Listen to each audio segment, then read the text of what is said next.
ñu fi nekkoon ne nañ mukk jàng du wees naaw loo doonul tali life is a school yo mag yu baax ñu fi nekkoon ne nañ mukk jàng du wees.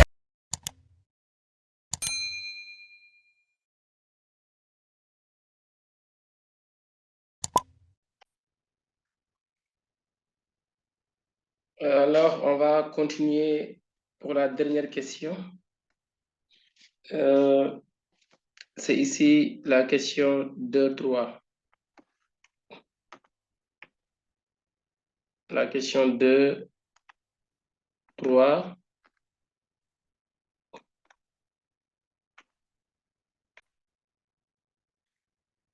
Dans cette question, on demande de donner l'expression de la constante de Ryders K.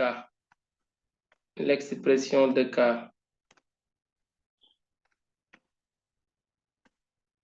L'expression de la constante de Ryders K et de trouver sa valeur en fonction de, évidemment, mg, vd, x et alpha.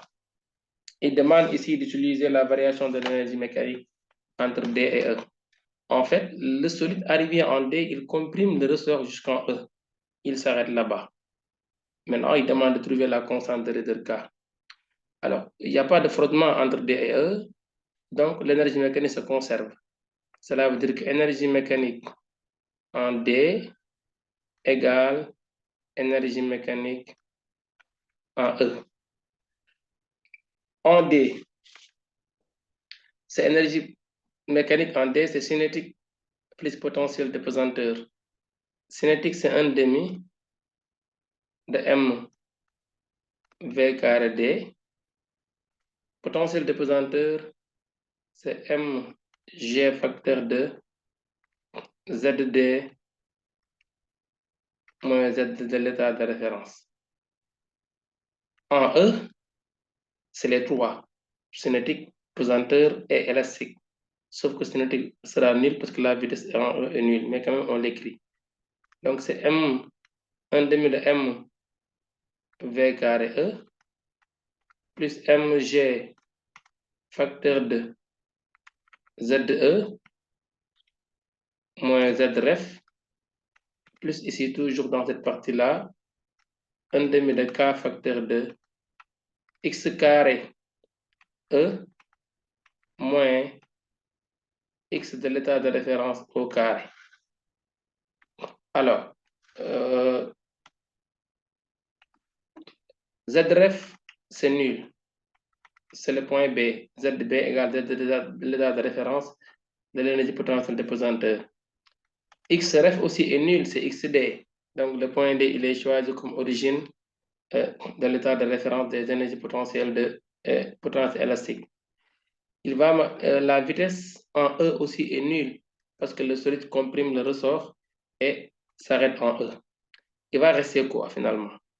Il va rester 1/2 de m v carré D plus mg z D égale 1/2 de K x carré, xe c'est égal à x carré, plus ici mg fois ZE. Donc les inconnus sont, ce qu'il faut chercher c'est ZD et ZE. ZD, voyez bien le point D se trouve en dessous, n'est-ce pas, en dessous de l'état de référence, autrement dit de l'origine des altitudes. Donc son Z est négatif, parce que Z c'est l'altitude, ça va être compté positivement ou négativement. Quand c'est au-dessus de l'état de l'origine, c'est positif. Quand c'est en dessous, c'est négatif. C'est comme l'axe des abscisses x, y. Si nous sommes là, x, s'il est de ce côté-là, c'est compté positivement. S'il est de ce côté, c'est compté négativement. Y aussi pareil. S'il est en haut, c'est positif. En bas, c'est négatif. De même que Z, s'il est en haut, c'est positif. En bas de l'origine, c'est négatif. Donc ici, on met un signe moyen et la valeur, c'est la hauteur. C'est la hauteur qui sépare le point D à l'origine. Ce point D-là, si vous voyez, donc voici la hauteur.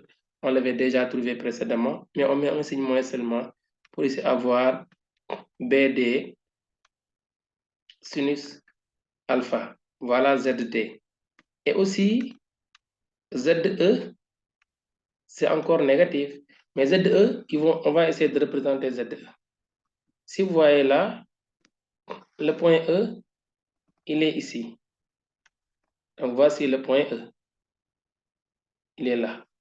Maintenant, quand je trace vers l'axe, ici, j'aurai quoi?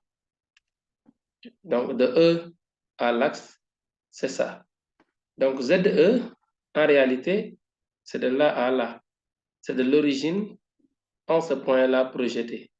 Donc, c'est ça Z2, c'est ça ZE.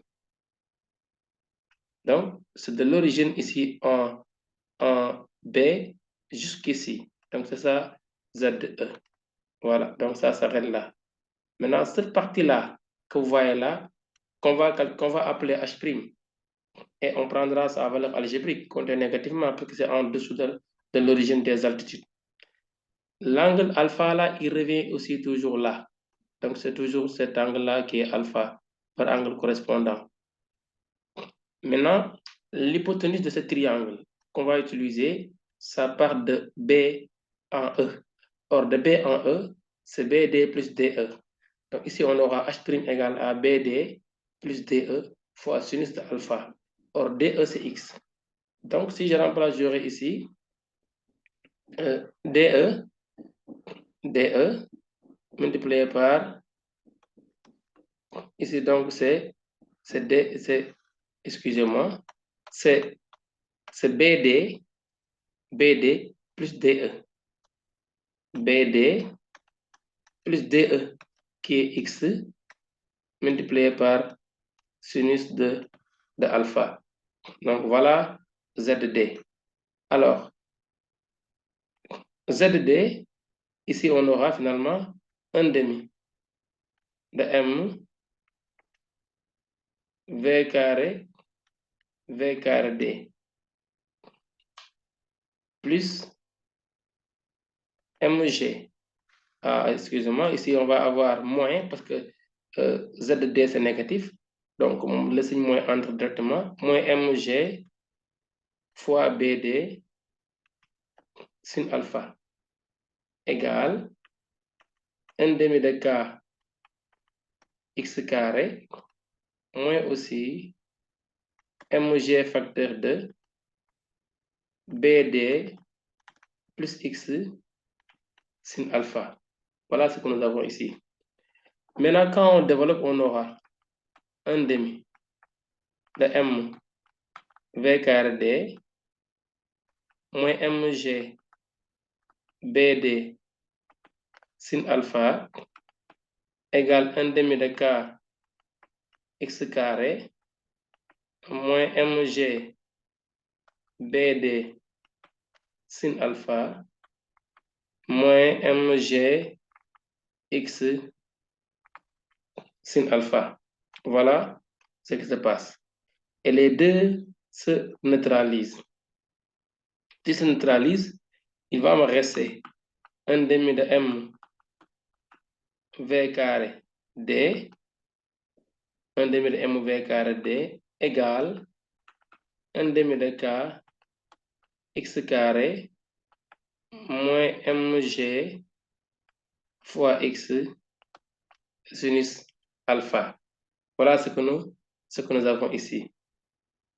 Maintenant, quand on transpose ici 1/2 de K X carré, ça va nous donner 1/2 de K X carré égale 1/2 de M V carré D plus MGX sin alpha. En fin de compte, on aura ici quoi? On aura, je vais écrire ça en haut parce que j'ai plus de l'espace. On aura ici K égale.